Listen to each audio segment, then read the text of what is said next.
Civilization 7 has not had the best launch. It's been out for a couple of months now, and slowly the developers are getting things back on track. Today, we've got a brand new patch, and it is a big one. From the balance perspective especially, I'm excited to say that there is going to be some good stuff. Now, of course, you will have noticed on this channel, it's been a while since we've actually posted any Civ 7 content, and that's just because I wasn't enjoying the game. I'm hoping that this is going to turn that around, and hopefully we'll get to take a look at some changes that will change the direction of how I'm sure many people are feeling. Hey Civ fans, we're rolling out a bonus update for you ahead of our next one in June.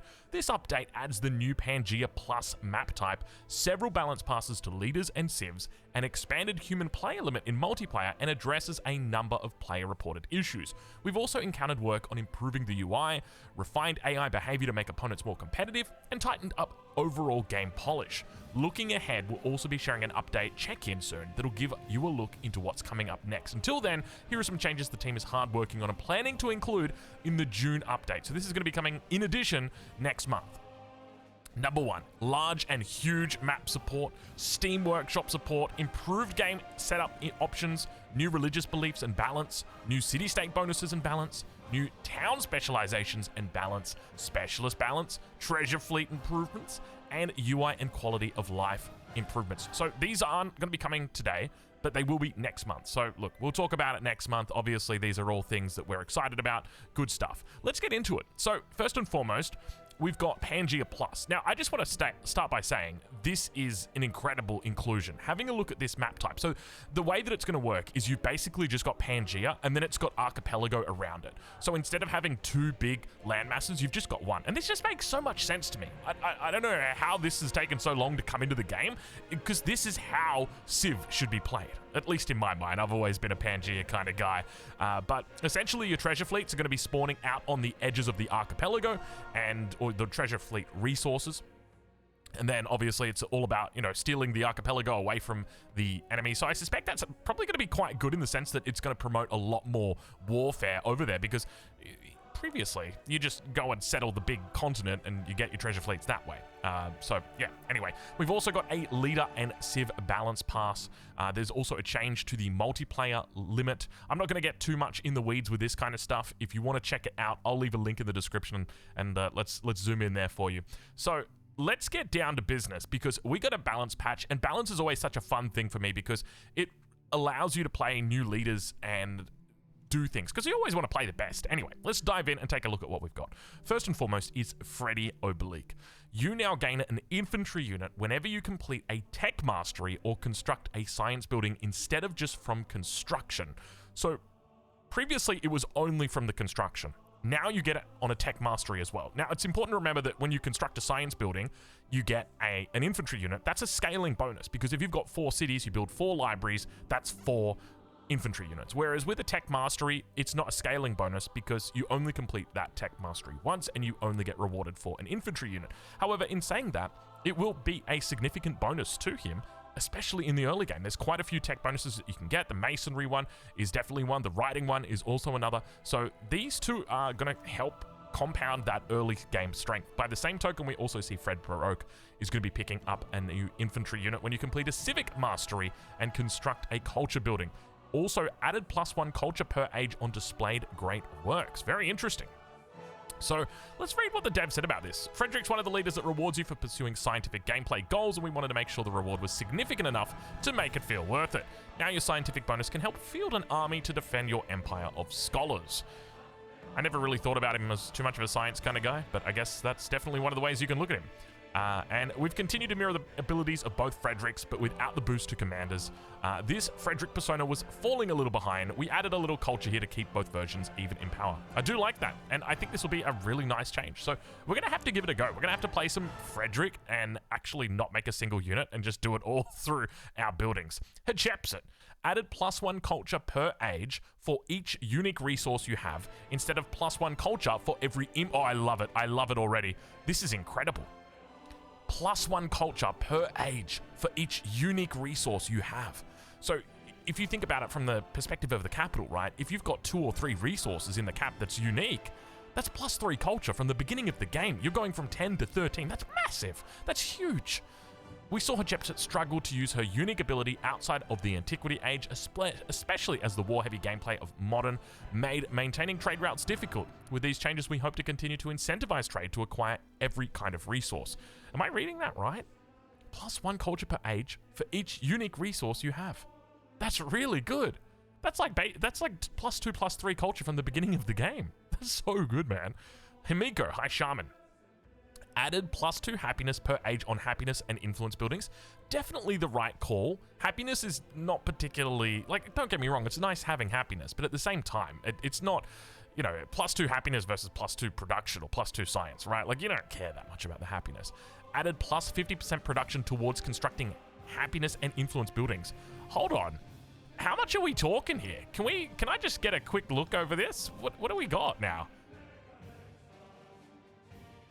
+50% production towards constructing happiness and influence buildings, doubled if a building is both. Oh, happiness, and you get +2 happiness per age on happiness and influence buildings, doubled if a building is, hold on. Well, a happiness and an influence building would be, as an example, a villa. Right? You get happiness, you get influence. Whereas an influence building would just be a monument. You get influence from that. So you'd only get this towards a monument, but you get it towards a monument now. That's a big change, dude. Yo, I'm saying it now. I already thought Himiko High Shaman was kind of getting up there. She's got to be well and truly up there now, especially when you combo this with things like, if we take a look in Antiquity Age, the Moria, with all of their happiness buildings that they get in here. Now, they don't get influence, but you get the idea, right? Like, it's something you can really start to stack up. What else have we got? We got Jose Rizal. No, you're not buffing the Rizzler. When gaining rewards from a narrative event, you now gain an additional 20% culture. Sorry, 20 culture, 20 gold, and 20 influence. 20 influence! Influence is a powerful yield, so we're careful about how available it is. When looking for a buff to this diplomatic leader, though, it was a good opportunity to grant it.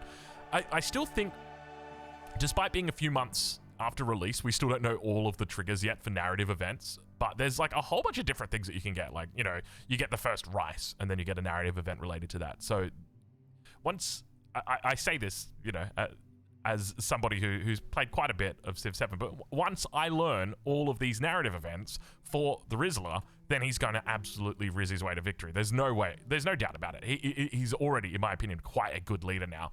We do need to do an updated leader tier list, because I think the Rizzler has climbed quite high. Pashakuti. Cities now gain a bonus to production equal to 10% of that city's food. Dev note. Pashakuti is a good benchmark for what we want a powerful food-focused leader to be.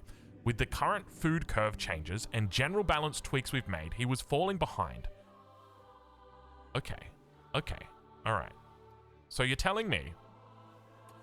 So, how much is that realistically? That can be quite significant, right? If we look at the bonuses that the Pashakuti dog gets, he gets +1 food adjacency to mountains. That's all building, so you can build like a granary next to a +5 mountain, and you're looking very good. So that's a huge amount of food. Who would you combo that with? You could combo it with like Kamai, as an example. That's something that we've done before, but you kind of need to hit the God spawn to actually do that. By the way, this isn't very readable. They need to have black outlines around that writing. Or a black box around here. Who else do you go for food, realistically? I think that probably makes the most sense. Oh, of the Mississippians. The Mississippians. How could you not? But then the problem is then you've got like food adjacency for resources, food adjacency for mountains. Where do you build your buildings? Is it mountains? Is it resources? Is it both? Maybe it's both. Anyway, that sounds pretty good. I like that. I like that a lot, dude. That's kind of good. If you're on 30 food, then you've got an extra 3 production. And it might not seem like a lot, but it is. That's quite good. And that's all cities. So you're now very much incentivized to play into that. Though, by the same token, this is related to the food that it's generating, not related to growth. So not as incentivized to go for growth. Xerxes, the Achaemenid. Added +10 trade range. Awesome. We're going to play as Xerxes. We have to do a Xerxes playthrough. That is a matter of fact now. You know, it's always so hard to trade. So that is, yeah, very, very good. We love it. We love it. All these changes make sense, with the exception of maybe High Shaman Himiko. Don't get me wrong. Don't hate me too much. What did the devs note even say? Himiko's happiness bonuses were powerful but a little narrow. We felt expanding her kit to include bonuses on influence buildings would be a good boost without losing her identity. Yes, definitely. Okay, let's move on to the civilizations and take a quick look here. So we've got Bulgaria. They're one of the new civilizations that have been added for the exploration age. So the Tarkin commander now allows units to pillage for 1 movement instead of no movement. Very good change, because that was absolutely busted. You could essentially just pillage 5 times in the same turn and just move, pillage, because you get free pillages. Swap the effects of the Crumbs Dynasty unique ability that grants food on pillaging with the False Retreat tradition that grants production on pillaging.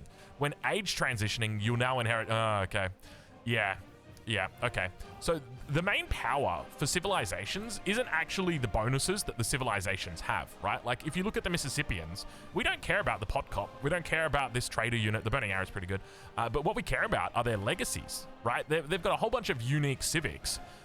And with that, those unique civics provide legacies, and those, or traditions rather, those traditions can be used throughout the game. So we can be guaranteed to pick up a huge amount of gold from the Mississippian tradition because of that. And by the same token, for Bulgaria, it was incredibly powerful, simply because if we go have a look at them now, you'll see the bonus. Let's switch it over to exploration and go into Bulgaria. So now they get production in all cities when pillaging buildings equal to 50% of the yield. So that will be lost when you go to modern. Now you'll only get the food. What else have we got? Great Britain. It's modern. Do we really care that much about modern? I mean, to me, this is like, it could be written in Spanish and I'd be understanding it just as much. I'm quite fluent in Spanish, but you get the idea. Kamai. In addition to the passive immunity to floods from the Musong Civic, settlements with a beret unique building also gain immunity to flood damage. We made this change so that the immunity to river damage could remain... Oh, right, yes. No, that is a good change. That is a very good change. The only trouble you'll have is building over the top of your berets, because it feels inevitable. Though I do suspect this is going to be quite good, because there's nothing worse than, like, you put all of the bridges down as the Kamai, and then quite literally, as soon as you get to exploration age, a flood hits, and you lose all your bridges, and you're like, this is fun. March up a hit. The Pura unique quarter now gives an empire-wide discount to upgrading towns into cities. Dev note, March up a hit unique quarter was one of the few that didn't have a passive effect that you retained into the next age. We added an effect to the Norman Donjon for the same reason. There you go. It does seem that I mean, what kind of percentages are we talking here? March up a hit. Let's go double check and see what we've got. So 10% gold towards converting a town to a city. That's not nothing. That's definitely decent, because remember that it does scale the cost of converting over a town into a city at the current point in time, right? Like, it is more expensive to do it in exploration and modern. It's not that 1k that it used to be. What do we got for the Normans? The Donjon unique quarter now gives a 10% production bonus towards training cavalry units in that city. That is good. We like that. Inca. Okay, here we go. The Terrace Farm unique improvement has been redesigned. Wonderful. It now provides a base of +4 food and gives adjacent buildings a +1 adjacency bonus. It no longer requires a mountain tile and can be built on any rough terrain without a feature or a river. Very good. Very, very good. This was one of the big complaints I had about the Inca, specifically with Pachacuti, because one of the things that you do is with Pachacuti, you want to be building all of your buildings next to mountains. And then you go ahead and you pick the Inca, which is like, you know, that's his thing.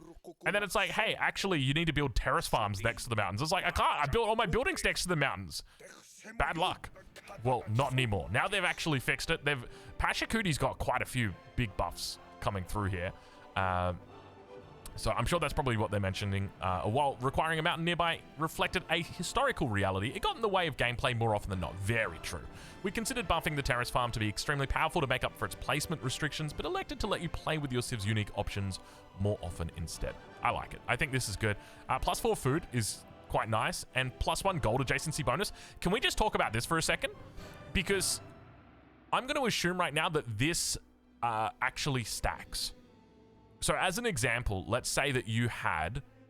I'm trying to think of a world where it it could work. But basically, if you had a whole bunch of hills around a library and the specialist inside the library, well, not the library, but like, you know, the exploration age building, essentially, you should be able to get bonus adjacency for that gold, which is big.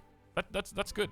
Though, if I think about it though, like you're just going to be complementing buildings that are in positions that are already suboptimal, right? Because if you can build a terrace farm there, then it doesn't have a resource. It doesn't have a river. It doesn't have a mountain.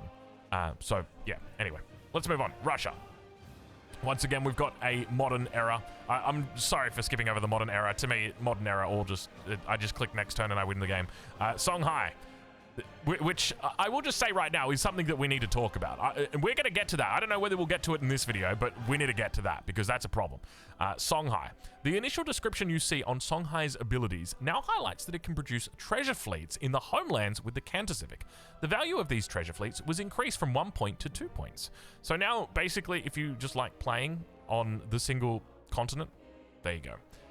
The Tahiro unique unit is now cheaper to produce with slower scaling on their costs, and a unique ability has been added. Songhai gains +3 gold for each active trade route. Very cool. I like that. Dev note, Songhai, like Mongolia, is one of our civs that has an alternate path to legacy path completion. And I think that this should be more common. So thank you very much to the devs for doing this. I feel like this should be really, really a lot more. We should see this a lot more, right? Like if it comes to the scientific legacy paths, like if we were to come over here, like you should be able to play, I don't know, like Greece and do something cool with culture. You get the idea, right? Anyway, let's move on. So that's the balance. So overall, from a balance perspective, everything in here makes a fair bit of sense, right? We see leaders that are typically not that good that are being brought up.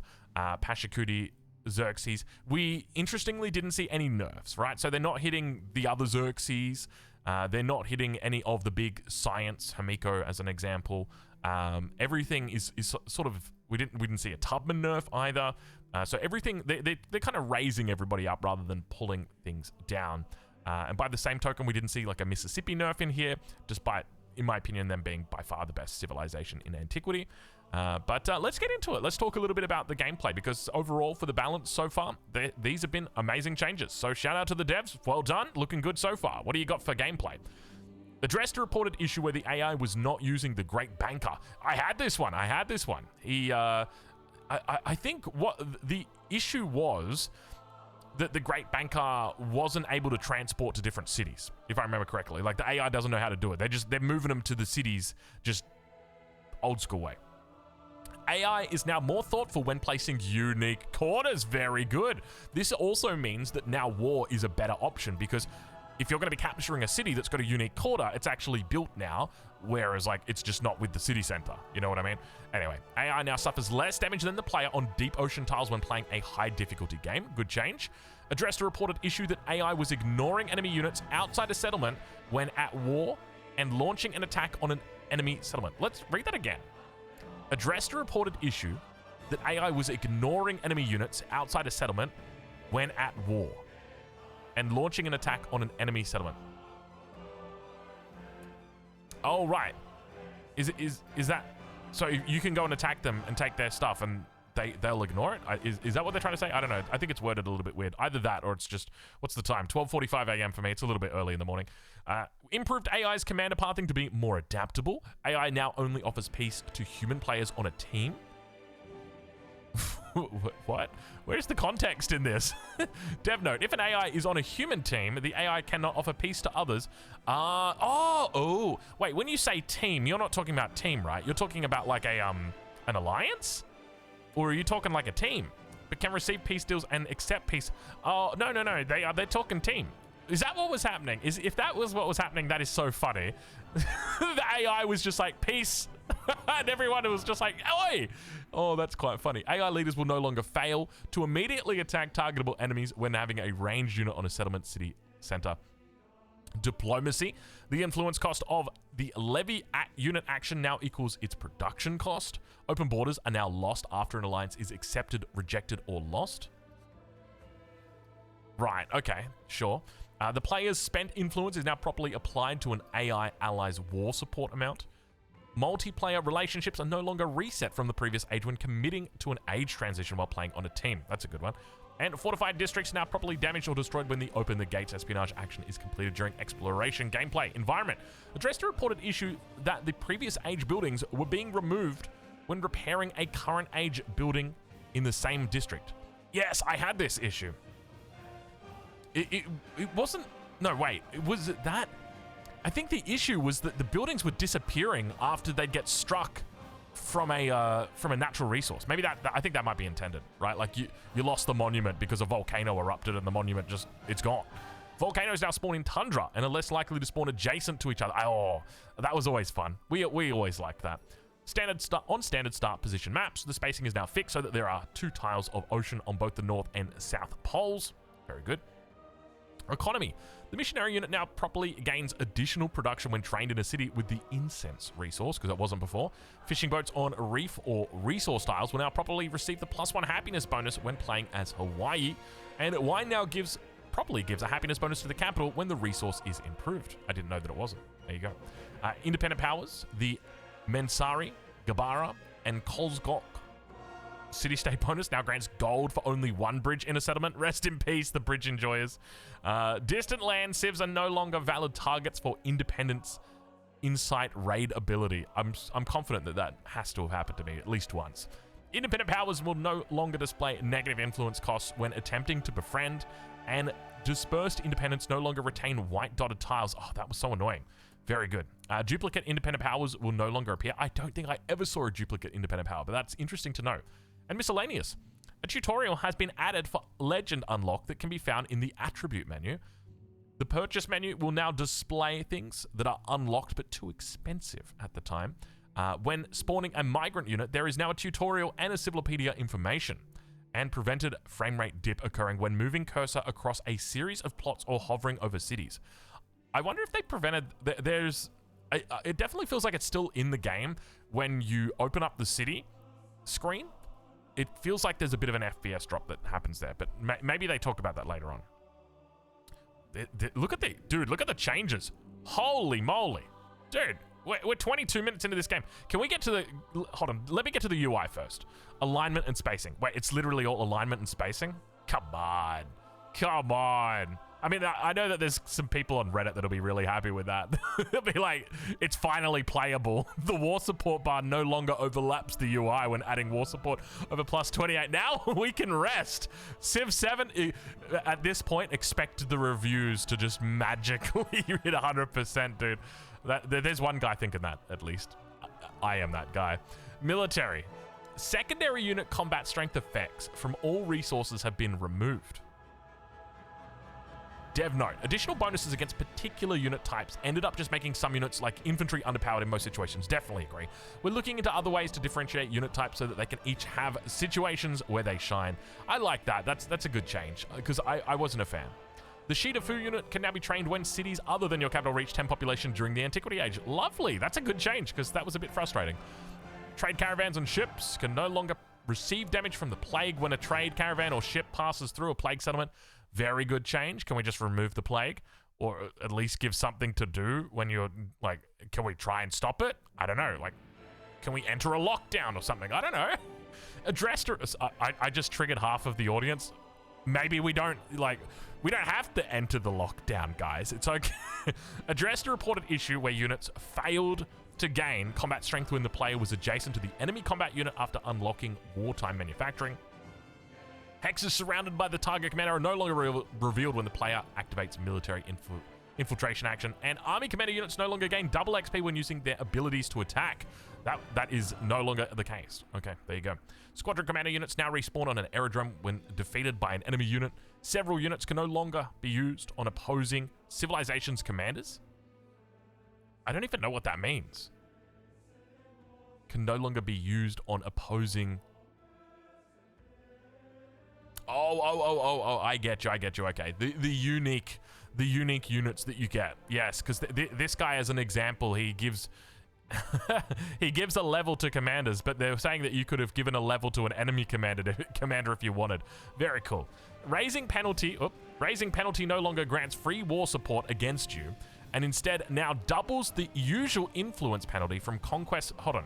This is important. This is relevant.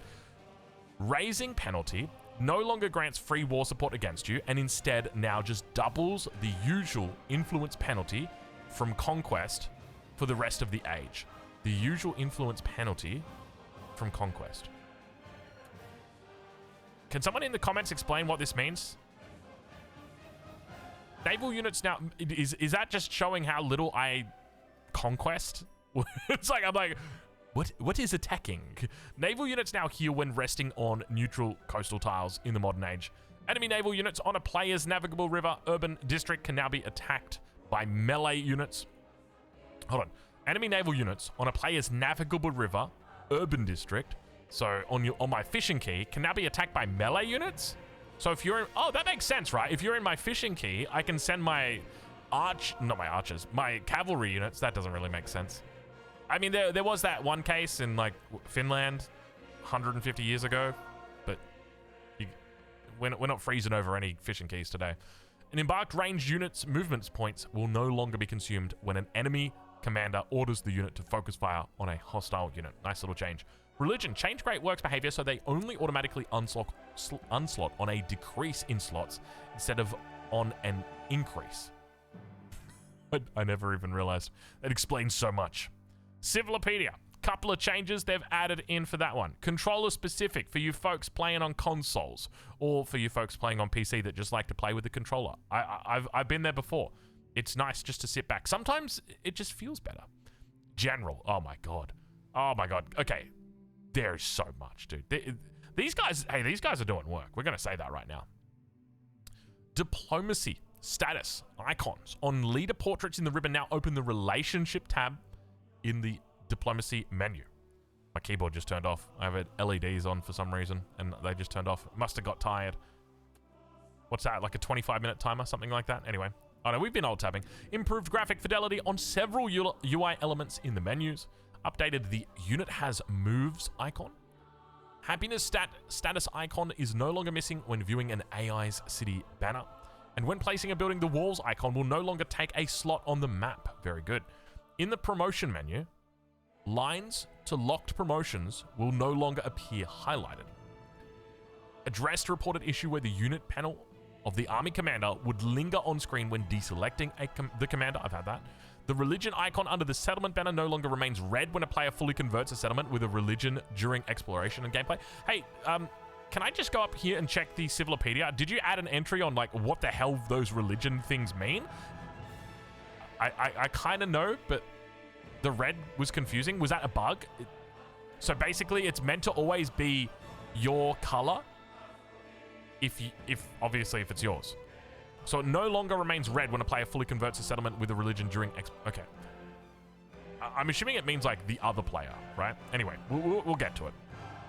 Added column names to the keybind configure menu in accessibility options. Settlement banners no longer disappear when the player places down a building quickly and quickly backs out of the production list. This has been in for so long. This has been in for so long. Oh, Potato. Somebody tell Potato. Potato, it's time to get back to Civ 7. They fixed it. They fixed it. The proposed peace button is now grayed out when the button is not functional. Age progress remaining notification can no longer be triggered when playing in one more turn mode. Okay, good. We like that a lot. That's a good one. Assemble army and deploy army commander actions now appear in the second row commander specific actions. I wish there was alternate art for those two, because I always get them confused, dude. Every single time I'm like, all right, I'm going to pick up all my units. I deploy all my units. I'm like, okay, I wanted to pick them up. It's the other way around. Every time I wanted to pick them up, every time I want to deploy them, I pick them up. That's what happens. Because when you try and deploy them, it asks where do you want to deploy them. Whereas when you pick them up, it's just like, boom, what's up? Narrate on hover. Accessibility option. Okay. We've got this unique improvement that now properly displays when you view ageless in the player unlocks. Adjacency arrows now appear consistently when constructing an urban district during gameplay, and turn advancer now appears after the player skips turn with their first unit during the tutorial. The consumed city-town legacy now gets properly removed from the count And the background color for Dark Age Legacy cards now displays properly as black when viewed in the Legacy planning screen. Auto end turn now pauses. Does anybody actually use auto end turn? I remember I used to use it when I was playing, I think it was Civ 6 when Civ 6 came out, and I was just like, I can't see anybody using this. It just, the amount of times it ends my turn when I just didn't want it to, oh man, it was kind of frustrating. I'd be curious to know if people actually use it though. So it now pauses for unallocated army commander promotion points when it's the last action remaining, and migrant units' resettle ability can now only be used in empty available tiles to become rural settlements, because there was a bug where you could do it as a specialist, but the population would not go anywhere. So this is a good change. They haven't nerfed it. What they've done is just made it so you don't get scammed. The diplomacy animation now properly plays when interacting with a diplomacy event. Changes to multiplayer addressed a reported issue where a player's team chat message appears as if it was sent by a player on the opposing team. Addressed a reported issue where the production bonus towards wonders appeared when viewing the tooltips of the Nepal civilization instead of the unique ability in the multiplayer lobby. I have seen that one. That's quite funny. Added missing description for unique ability when viewing the tooltips of Great Britain, and for easier navigation, reordered all leaders and civs alphabetically when viewing the drop-downs in the multiplayer lobby menu. Very, very good. Thank you very much. So we've also got text changes. We've got changes to tooltips and changes to narrative, changes to audio. I'm not going to be going through them all. I'm going to call it a day right here, because I tell you what, this is a decent sized patch. Now, obviously, there's not a huge amount of updates to the game itself, you know, with regard to features, right? There's obviously a lot of bug fixes, but we're going to be looking forward to this new patch that's going to be coming next month. This is a nice little patch just to hold it over, tide us over for a little bit. There's some good balance changes. Overall, if you have to give the patch any kind of mark, you have to say, well, look, this is decent. This is on the way up. Things aren't going backwards. They're going forwards. We're going slow. And we still have some bigger fish to talk about, bigger fish to fry. We still need to talk about the elephant in the room. And I'm going to be honest with you. I don't enjoy modern. I don't enjoy exploration. I feel like I'm on rails. Maybe that's just me. Maybe you feel the same way too. Let me know down in the comments. But that's the way I feel. And the truth is, I just want Antiquity to go forever. And I've talked to people about it. I'm like, could we do this? Could we maybe somehow make it that when you go from Antiquity to exploration to modern, that like you don't have to back out and do everything, and like, can we just remove like the whole legacy path thing? And yeah, I don't know, man. Anyway, we'll leave it there. That's probably going to be a conversation in another video. They're only meant to change 33%. They got the decimal point wrong. They ended up changing 333%. Anyway, we'll leave it there. Hopefully you've enjoyed this video, and look, hopefully you'll be looking forward to more Civilization 7 content, because we are back, baby. It feels good. It feels good. I'm confident that things are going to be looking up from here. Anyway, we'll catch you in the next one. Thank you so much for watching.